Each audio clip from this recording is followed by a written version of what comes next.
Welcome back, Creepaholics Crew. Today we're creeping into a case that haunted the quiet streets of Charlottetown, Prince Edward Island for over 35 years, the brutal 1988 murder of Byron Carr. The cold case was finally cracked wide open after decades of waiting. We'll walk through the chilling events of that fateful night, the investigation, and how breakthrough leads to the arrest of the suspect are found. So grab those flashlights. Lock those doors tight, and let's creep on down the dark and eerie trail together. Let's creep into it, shall we? Byron Carr was a well-liked 36-year-old schoolteacher known for his good humor and friendly nature. On the night of November 11, 1988, Byron was last seen driving his 1987 white Ford Tempo near the corner of Richmond and Prince Street in downtown Charlottetown around 3 a.m.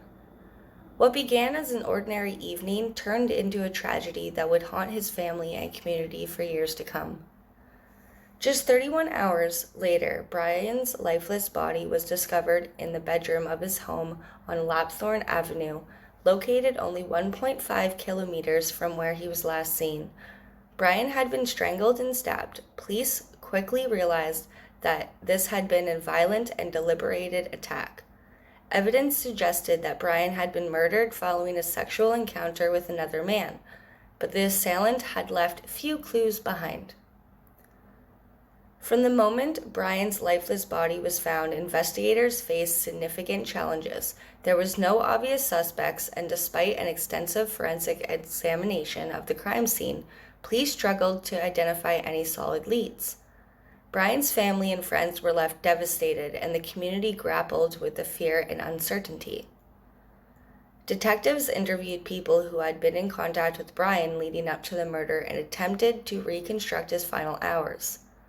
They looked into possible connections with the LGBTQ community, hoping to find someone who might know what had transpired that night. However, at the time, there was limited cooperation and even fewer answers. For years, the case remained unsolved and the investigation grew cold. Investigators pursued every possible theory. Was this a crime of passion, a robbery gone wrong, or had Byron's murder been the result of a chance encounter with someone dangerous? The most compelling theory suggested that Byron's murder was connected to a sexual encounter that had turned violent. This led police to believe that Byron's killer could have been someone he had met that night. Yet no witnesses and little forensic evidence, the investigation seemed to stall at every turn. Authorities also explored the possibility that the killer was someone passing through town, a transient individual, but leads on this front quickly dried up. As the months turned into years, the Carr family feared they would never know the truth about what happened to Byron.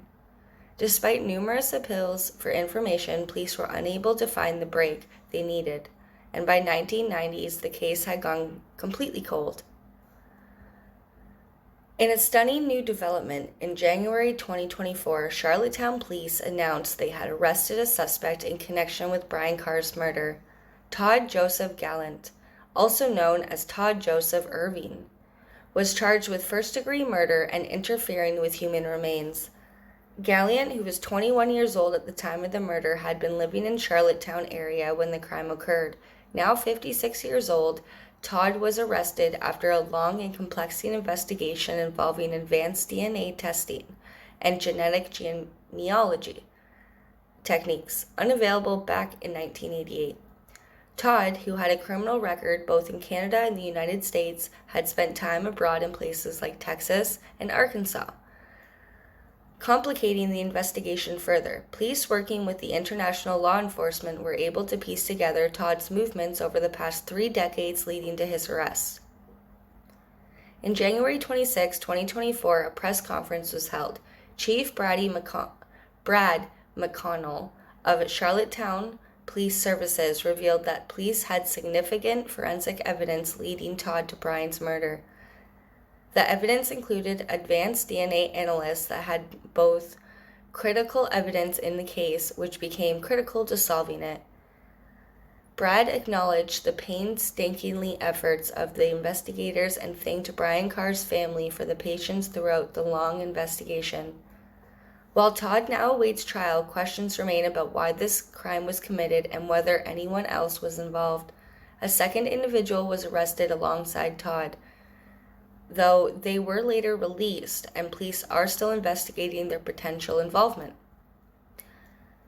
Though Todd Joseph Gallant has been charged, the wheels of justice are only beginning to turn. The arrest provides closure to Byron Carr's family and friends, who have waited 35 years for answers. As Todd's case proceeds through the courts, many hope the full truth about what happened that night in November 1988 will finally be revealed. Before we wrap up, I'd like to remind you that listener support helps us keep Creepaholics going strong. You can support this show with a monthly donation of just 99 cents or $4.99 a month. Every contribution helps us continue to share these stories of crime, mystery, and the downright eerie. Click the support link wherever you're listening and join the Creepaholics crew in keeping these cases alive. As always, if you've enjoyed this episode, be sure to subscribe to Creepaholics so you never miss a story of crime, mystery, or the downright eerie. Until next time, stay curious, stay safe, and remember, keep your hearts open, your minds alert, and don't stop shining your light in the shadows. Remember, keep creeping it real, Creepaholics crew.